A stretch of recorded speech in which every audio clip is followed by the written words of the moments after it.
Hello guys, এই যে হলো বেলির আম গাছের বাগান। বেলি অনেক সুন্দর করে আম গাছ লাগাইয়েছে, খুব সুন্দরভাবে কষ্ট করছে, অনেক পরিশ্রম করে সে আম গাছগুলি যত্ন নিয়েছে। তার অনেক যত্নের বিনিময়ে আজ আম গাছগুলি হয়েছে। সে অনেক পরিশ্রম করে আম গাছ করছে, বাগান, আম্রপালি গাছ, আম রুপালি, তার অনেক অনেক আম। এই আম বড়ো হয়, একটা আম মনে করো 1 কেজি থেকে 2 কেজি মতো। খুব সুন্দর স্বাদ, স্বাদ ভালোই লাগে। কিন্তু লেবু গাছ আছে, আম গাছ আছে। এই যে মারিয়ম দেখতে যাচ্ছে আব্দুল আহাদকে নিয়ে, আমাকে বলে আসেন কাকা যাই।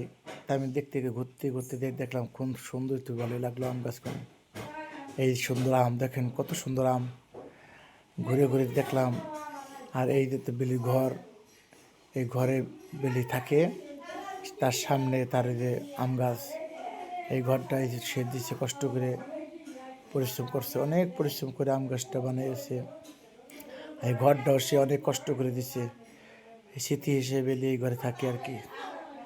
বেলি অনেক কষ্ট করতে, পরিশ্রম করছে। বেলি ইতিহাস বলতে পারবো না, ওই অনেক পরিশ্রম করছে। আর এই যে আমাদের দারোগা সাহেবের বাগান, দারোগা আম গাছের বাগান, তার পাশে